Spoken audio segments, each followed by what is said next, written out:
안녕하세요. 한국제약 임재원입니다. 이번 시간에는 항우울제에 대해서 알아보도록 하겠습니다. 우울장애 진단은 병력 청취와 정신상태 검사를 통해 우울사파의 여부를 확인하여 우울사파가 한 번 혹은 반복되는 경우 주요 우울장애로 진단하게 됩니다. 일반적으로 우울사파의 지속기간은 6에서 24개월 정도로 보고되고 있습니다. 우울사파는 서서히 자연적으로 회복 가능하지만 회복까지 많은 시간이 걸리거나 잔류 증상이 지속되면서 우울증이 만성화될 수 있습니다. 항우울제로 치료받는 경우 우울사파의 기간을 단축시키고 우울 증상의 회복 및 완전관해 풀 리미션에 도달할 수 있습니다. 그렇다면 우울증의 정도 및 심각도는 어떻게 평가할까요? DSM 진단체계는 우울증의 전형적 양상에 대한 정의를 기술하고 있지만 우울증의 심각성 및 경과에 대한 구체적인 정보를 제공하지는 않습니다. 따라서 임상가나 연구자는 우울증의 치료 혹은 우울증 관련 연구를 수행하기 위해서는 목적에 맞게 우울증의 특정 영역을 평가해야 합니다.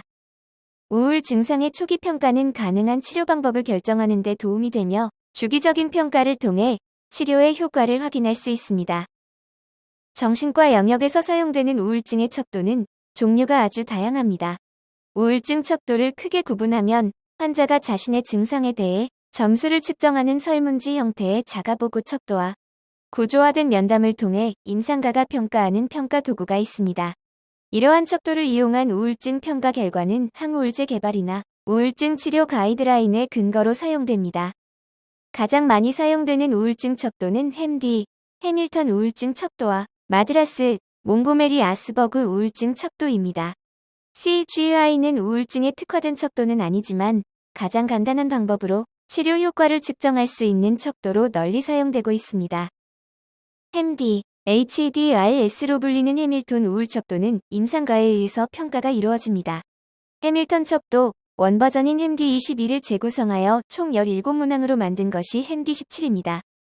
우울한 기분, 죄책감, 자살사고, 불면증, 일과 행동, 정신지체, 초조 불안, 신체적 혹은 성적 증상, 건강영야증, 체중 변화, 병식 등 우울증의 전반적인 증상에 대한 질문을 통해 각 증상의 정도와 총점을 근거로 우울증의 심각도를 판단합니다.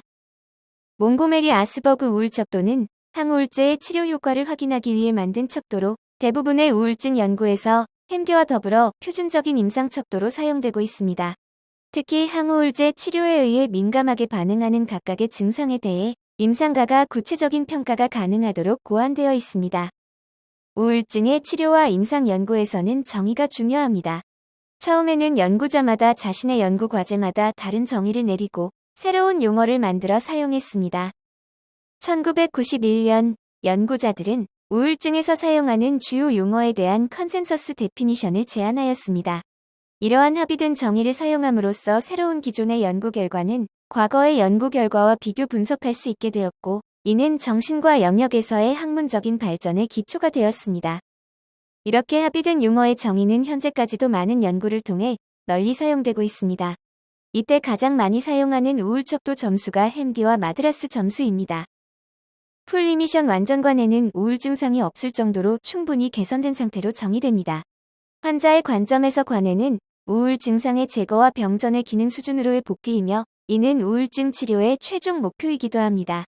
임상시험에서의 완전관해는 햄디 17에서 7점 이하로 정하는 것이 일반적입니다. 파셜 리미션 부분 관해란 처음처럼 심한 우울 증상은 없고 단지 미미한 우울 증상만 남아있는 상태를 말합니다. 일반적으로 햄디 17의 8점에서 15점 사이에 해당합니다. 리스폰스, 반응이란 부분 관해가 시작되는 지점으로 생각할 수 있습니다. 일반적으로 증상의 50% 감소로 정의됩니다. 즉, 치료를 시작하기 이전에 마드라스 혹은 햄디로 측정된 우울점 수가 절반 이하로 감소한 경우 해당 치료에 반응이 있다라고 정의한 것입니다.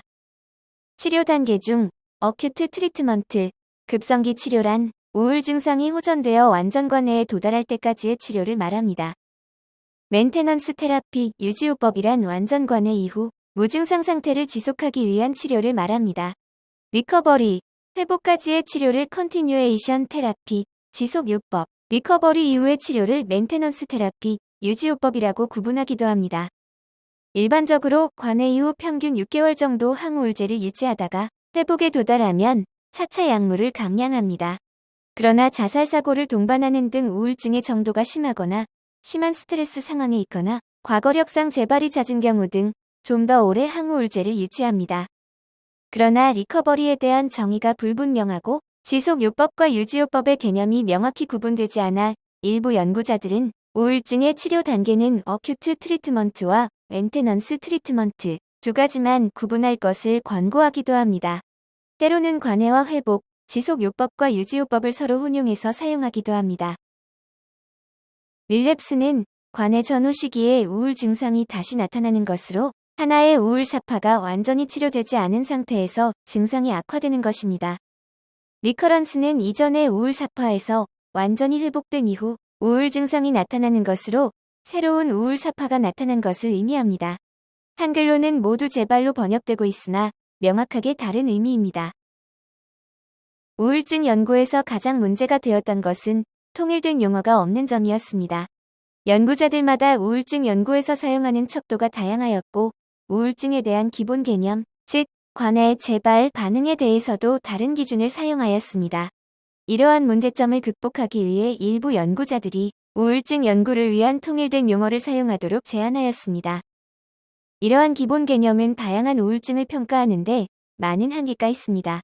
그러나 대부분의 우울증 연구에서 합의된 개념 하에 동일한 척도를 1차 변수로 사용함으로써 큰 발전이 있었습니다. 즉, 새로운 연구 결과를 과거의 결과와 비교하거나 메타 분석이 가능합니다. 새로운 연구에서는 2차 변수로 새로운 척도를 제시하는 경우가 많습니다. 따라서 우울증 연구 논문을 확인할 때는 그 연구에서 사용한 각 용어의 정의가 무엇인지 확인하고 이를 기준으로 다른 임상 연구와의 차이, 임상적 의의를 파악할 수 있습니다. 항우울제의 종류와 기전을 알기 위해서는 브레인 내에서 신경신호가 전달되는 기전을 먼저 이해해야 합니다. 중학교 과학 시간에 배웠던 신경세포, 뉴런을 떠올려 볼까요? 뇌를 구성하는 기본 단위인 신경세포, 즉 뉴런은 신경신호를 전달하기 위한 구조를 가지고 있습니다. 뉴런 내에서는 덴드라이트, 가지돌기로 신경신호를 받아서 엑손 축삭돌기를 통해 세포말단까지 신호를 전달합니다. 한 뉴런에서 다음 뉴런으로 넘어가기 위해서는 시냅스 내에서 전기적 신호가 화학적 신호로 바뀝니다. 즉, 신경 전달 물질을 통한 전달이 이루어집니다. 이때 시냅스 내의 신경 전달 과정에서 신호 강도의 증폭 혹은 감소가 일어나게 됩니다. 대부분의 중추신경계 약물이 타겟으로 하는 것은 시냅스 내에서 신경 신호를 증폭시키거나 감소 혹은 차단하는 기전입니다. 이때 시냅스를 중심으로 이전 뉴런을 시냅스 전, 프레시냅스 뉴런이라고 하고 시냅스 이후에 신경 전달을 받는 세포를 시냅스 후, 포스트 시냅스 뉴런이라고 부릅니다. 시냅스 내에서 화학적 신호를 전달하되 핵심적 역할을 하는 물질을 뉴로트랜스미터, 신경 전달 물질이라고 합니다. 신경 전달 물질의 종류는 다양하며 각각 특별한 주요 기능을 담당하고 있습니다. 아드레날린은 긴급한 상황에서 빠르게 심박수를 올립니다. 노르아드레날린과 아세틸콜린, 글루타메이트는 기억력, 집중력에 관여합니다. 도파민과 엔돌핀은 기분을 좋게 만드는 작용을 합니다. 세로토닌은 우울증에서 핵심적인 역할을 합니다. 항우울제의 개발과 치료 기전의 이해를 위한 기본적인 개념이 바로 모노아민 가설입니다. 우울증에서 중요한 신경 전달 물질인 세로토닌, 노르아드레날린, 도파민은 모노아민계 신경 전달 물질로 분류됩니다. 정상 상태에서는 일정 수준의 신경 신호가 원활하게 전달되는 것으로 가정합니다. 즉, 일정량의 모노아민이 방출되어 그중 일부가 시냅스 후 수용체와 결합합니다. 우울증이란 여러 가지 원인에 의해 신경 전달 물질, 즉 모노아민이 부족해져서 정상적인 상태에서 필요한 수준의 신경 신호 전달이 이루어지지 않는다는 것이 모노아민 가설입니다. 따라서 오른쪽 그림에서와 같이 빨간색 사각형으로 표시된 것처럼 립테이크 이니비터, 즉 모노아민 재흡수 억제제를 치료제로 사용합니다. 이는 시냅스틈에 있는 모노아민 분자수가 늘어나면서 시냅스 후 뉴런의 수용체와 결합이 증가하면서 전체적인 신경신호의 전달이 정상화됩니다. 이러한 기전을 통해 기본 장애가 교정된다는 것입니다. 그 중에서도 우울증에서 중요하게 작용하는 신경 전달 물질은 세로토닌, 노르에프네프린, 도파민 세 가지입니다. 세 가지 신경 전달 물질 모두는 기분, 인지를 조절하는 데 중요한 역할을 담당하고 있습니다. 그러나 실제 우울증에서는 다양한 신경 전달 물질의 상호작용 및 피드백 등의 복잡한 단계를 거치게 되기 때문에 이렇게 단순화된 모노아민 가설만으로 설명하기는 어렵습니다. 현재까지 개발된 많은 항우울제는 더 복잡한 기전을 가진 약물이 많습니다. 여기까지 항우울제의 치료 기전에 대해 알아보았습니다. 수고하셨습니다.